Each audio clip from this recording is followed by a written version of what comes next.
Hello friends, welcome to my channel passion for greens. Nursery visit के part 1 वाले video में मैंने आपको नर्सरी की सैर कराई, जिसे आप लोगों ने बहुत ही पसंद किया। उसके लिए बहुत बहुत धन्यवाद। यह उसी वीडियो का कंटिन्यूएशन में सेकंड पार्ट है। इसमें मैं आपसे शेयर करूंगी कि मैंने नर्सरी से कौन कौन से प्लांट्स खरीदे हैं, उन प्लांट्स के क्या प्राइस हैं, उनकी रिपोर्टिंग के लिए कैसी सॉइल मिक्स बनाया है और उन्हें कैसे रिपोर्ट किया है।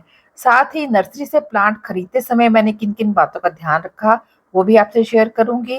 और नर्सरी से लाए इन प्लांट्स को रिपोर्टिंग करते समय जो खास टिप्स हमें ध्यान में रखने हैं, वो भी आपके साथ शेयर करूंगी। तो आइए वीडियो शुरू करते हैं।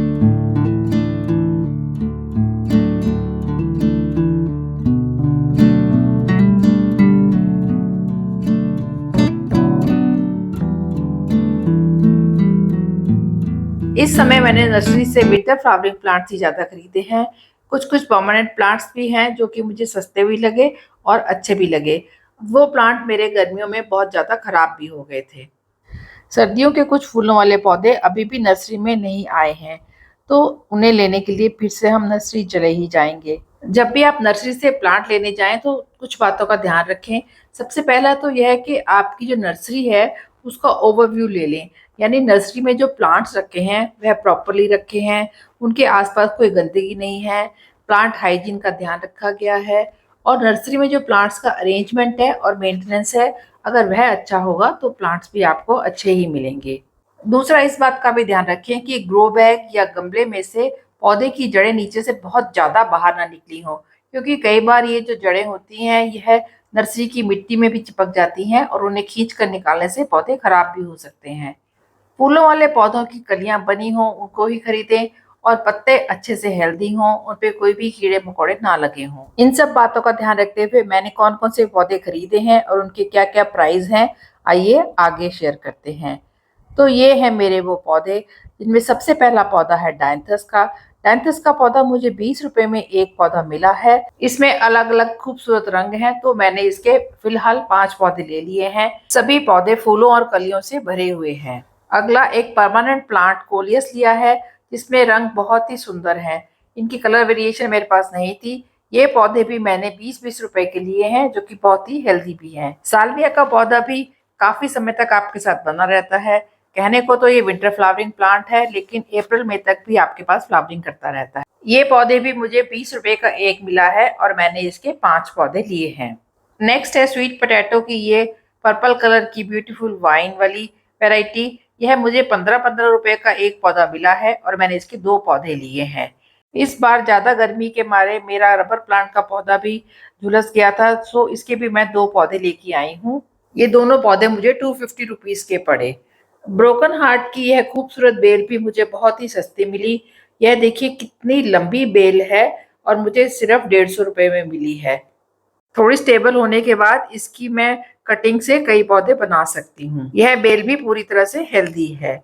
और ये है विंटर सीजन का most popular flowering plant petunia. यह भी मुझे 20-20 रुपए का एक प्लांट मिला है और इसमें कलर्स बहुत ही ज्यादा वाइब्रेंट है। देखिए सभी पौधे कितने हेल्दी हैं, उनमें कलियां भी बनी हुई हैं। मैं मोस्टली डबल कलर वाले पौधे लेके आई हूँ। पिटूनिया के मैं 9 प्लांट्स लेकर आई हूँ। ये सभी बहुत ही सुंदर रंगों के हैं। गजानिया के फूल मेरे फेवरेट हैं, क्योंकि इनमें जो कलरिंग है वह देखते ही बनती है। ऐसे लगता है मानो किसी चित्रकार ने एक एक पत्ती को अपने हाथ से रंगा हो। गजानिया भी मुझे 20 रुपए का एक पौधा मिला है। इसके भी मैं 5 पौधे लाई हूँ। सभी पौधे अलग अलग रंगों के फूलों के हैं। इसमें कई पौधे 2 रंगों के हैं और कई पौधे सिंगल कलर के हैं। सो ये थे थोड़े से फूलों वाले प्लांट और परमानेंट प्लांट्स जो कि मैं नर्सरी से लेकर आई हूँ। अब इन्हें रिपोर्ट करने की बारी आई है। तो सबसे पहले मैंने अपने गमले निकाले हैं, जिनमें कुछ पुराने गमले हैं और कुछ नए गमले हैं। मैंने इन गमलों में पौधों को एक बार रख कर देख लिया है कि किस पौधे को मैं किस गमले में लगाना चाहूंगी। इसमें मैंने रंगों का भी ध्यान रखा है और गमले के साइज का भी ध्यान रखा है। इस तरह से आप भी पहले ही प्लानिंग कर लीजिए कि आप किस रंग के गमले में कौन सा पौधा लगाना चाहते हैं और किस साइज के गमले में कौन सा पौधा लगाना चाहते हैं। इससे जब आप रिपोर्टिंग करेंगे तो आपको रिपोर्टिंग करने में ज़्यादा सोचना नहीं पड़ेगा और जल्दी से आपका काम पूरा हो जाएगा। जब आप इस तरह से पौधों को गमलों में रख के देख लेंगे तो साथ ही ये भी प्लानिंग कर लीजिए कि आपको कौन सा पौधा कौन सी जगह पर रखना है, यानी प्लांट की लोकेशन को भी साथ ही साथ डिसाइड करते जाइए, जिससे कि आपको अपने गार्डन का एक इमेजिनरी ओवरव्यू मिलता जाएगा। गमले तो डिसाइड हो गए और साथ ही लोकेशन भी। और अब बारी आती है सॉइल मिक्स तैयार करने की। क्योंकि हम विंटर फ्लावरिंग प्लांट्स के लिए सॉइल मिक्स तैयार कर रहे हैं, तो हमें इस बात का ध्यान रखना है कि यह जो सॉइल मिक्स है पूरी तरह से वेल ड्रेन्ड होना चाहिए। इसमें पानी बिल्कुल भी ना रुके। इस सॉइल मिक्स में मैंने लिया है 2 हिस्से गार्डन सॉइल, 1 हिस्सा कोकोपीट, 1 हिस्सा काउडंग कंपोस्ट और 1 हिस्सा रेत का। साथ ही 2 मुट्ठी मैंने नीम खली ली है। इसमें थोड़ा-सा फंजीसाइड भी मैंने ऐड कर दिया है। मिट्टी के जो थोड़े-थोड़े मोटे टुकड़े थे, उन्हें भी इस तरह से पीस कर बारीक कर लिया है। ये पौधे लगाने के लिए मैं पुराने गमले और नए गमले दोनों ही ले रही हूँ। पुराने गमलों को मैंने पहले ही धूप में सुखाकर अच्छी तरह से स्टेरलाइज़ कर लिया है। इनके ड्रेनेज होल पर ठीकरी रख दी है और उसके बाद ड्राई लीव से इन्हें आधे तक भर दिया है। अब इन गमलों में जो सॉइल मिक्स तैयार किया है, उन्हें हमने भर दिया है। सबसे पहले ये रबर प्लांट को मैंने ग्रो बैग से निकाल लिया है और इसमें देखिए कितनी अच्छी तरह से जड़ें बनी हुई हैं। मगर रबर प्लांट का यह पौधा क्लेई सॉइल यानी चिकनी मिट्टी में लगा हुआ है, इसलिए इसकी मिट्टी को मैंने काफ़ी निकाल दिया है और जो गार्डन सॉइल मैंने तैयार करी है, उसमें इसे रिपॉट कर दिया है। जहाँ पर इसकी मोटी जड़ें थी, वहाँ से इसकी मिट्टी को नहीं चढ़ा ताकि इसकी जड़ें डिस्टर्ब ना हो। आप भी इस तरह से जब भी कोई पौधा रिपॉट करें तो उसकी मिट्टी को ज़रूर चेक कर लें कि पौधा कैसी मिट्टी में लगा हुआ है। क्योंकि अगर चिकनी मिट्टी को हम नहीं हटाएँगे तो थोड़े टाइम तक तो पौधा चलेगा, लेकिन उसके बाद उसकी जड़ों की ग्रोथ नहीं होगी और वह डाई बैक भी कर सकता है। ये स्वीट पोटैटो वाइन है, इसकी मिट्टी बहुत ही ज़्यादा भुरभुरी है, इसलिए मैंने इसमें से ज़रा भी मिट्टी नहीं हटाई और इसे वैसे ही एक हैंगिंग बास्केट में लगा दिया है। ये एक हार्डी प्लांट है और इसे आप कटिंग से बहुत ज़्यादा मल्टीप्लाई भी कर सकते हैं। लज़ानिया के इन फूलों वाले पौधों को मैंने इस तरह की हैंगिंग बास्केट में लगाया है। सर्दियों के फूलों वाले पौधों को जब भी आप रिपॉट करें तो यह ध्यान रखें कि उनकी जो मिट्टी है उन्हें ज़्यादा डिस्टर्ब ना करें, क्योंकि यह सीजनल प्लांट होते हैं और इनकी जड़ें बहुत ही ज़्यादा कोमल सॉफ्ट होती हैं। मिट्टी भी इस गमले में उतनी ही भरें जितनी मिट्टी तक यह पौधा पहले ही लगा हुआ था। इसमें ज़्यादा मिट्टी ना भरें और क्राउन एरिया को ऊपर ही रखें। कोशिश करें कि पत्तियां जो हैं वह भी मिट्टी से टच ना करें ताकि फंगस वगैरह का कोई भी डर ना रहे। साल्विया के सभी पौधों को मैंने पहले ही गमलों में डाल के रख दिया था ताकि मुझे बाद में सोचना ना पड़े कि किसमें क्या लगाना है।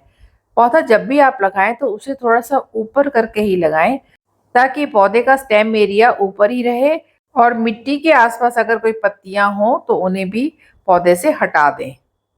मिट्टी को इस तरह से दबा दबा कर भरें ताकि उसमें एयर पॉकेट्स बिल्कुल भी ना रहें। विंटर के जो फ्लावरिंग प्लांट्स हैं वह अक्सर छोटे छोटे होते हैं, ज़्यादा उनकी हाइट नहीं होती और ना ही उनकी जड़ें बहुत ज़्यादा जाती हैं, इसलिए उनके लिए छोटे हाइट वाले गमले ही लें। बहुत गहरे गमले या बड़े साइज के गमले लेंगे तो इससे भी प्लांट खराब होने का डर रहता है। जैसे ये डायंथस के पौधे हैं जो कि साइज में अभी छोटे हैं, लेकिन धीरे धीरे यह बहुत जल्दी बुशी बन जाएंगे, इसलिए मैंने इन्हें किस्तीनुमा पॉट में लगाया है।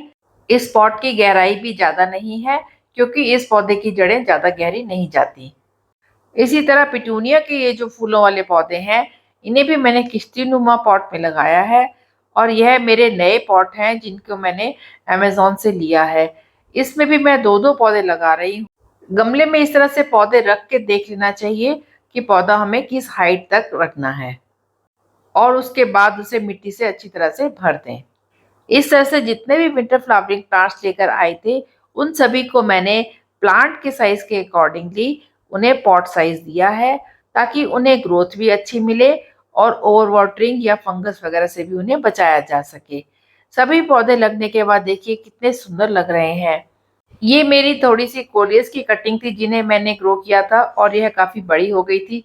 सो रिपॉटिंग हो रही है तो इन्हें भी लगे हाथ मैंने बड़े पॉट में शिफ्ट कर दिया। कोलियस की जितनी भी वैरायटी है उनमें जो कलर वेरिएशन है वह बहुत ही खूबसूरत लगती है। देखिए इस कटिंग में कितनी अच्छी ग्रोथ हुई है और जड़ें भी कितनी बड़ी हो गई हैं। इस कटिंग को मैंने रेत में ही लगाया था और अब मैं इसे थोड़े बड़े साइज के पॉट में लगा रही हूँ। इस तरह से नर्सरी से लाए सभी पौधों को नए घर मिल चुके हैं और जो मेरे पौधे कटिंग से बड़े हुए हैं उन्हें भी रिपोर्ट कर दिया है। पौधों में पानी अच्छे से दे दिया है। अभी मैंने पौधों को ऐसी जगह पर रखा है जहाँ पर इन्हें सुबह की 2-3 घंटे की धूप ही मिले। सारे दिन की धूप में अभी इन्हें नहीं रखा। जैसे ही ये थोड़े से स्टेबल हो जाएंगे तो इन्हें पूरे दिन की धूप में भी रख देंगे। क्योंकि ये सभी फ्लावरिंग प्लांट्स हैं इसलिए इन्हें पूरे दिन की धूप में रखना तो बहुत ही ज़रूरी है। अब सभी विंटर फ्लावरिंग प्लांट्स की रिपोर्टिंग हो गई है। इनके अपडेट मैं टाइम टू टाइम आपको देती रहूंगी। आई होप ये वीडियो आपको अच्छा लगा होगा और अगर अच्छा लगा हो तो इसे लाइक कीजिए, कमेंट कीजिए, शेयर कीजिए और मेरे चैनल को सब्सक्राइब कीजिए। Thanks for watching.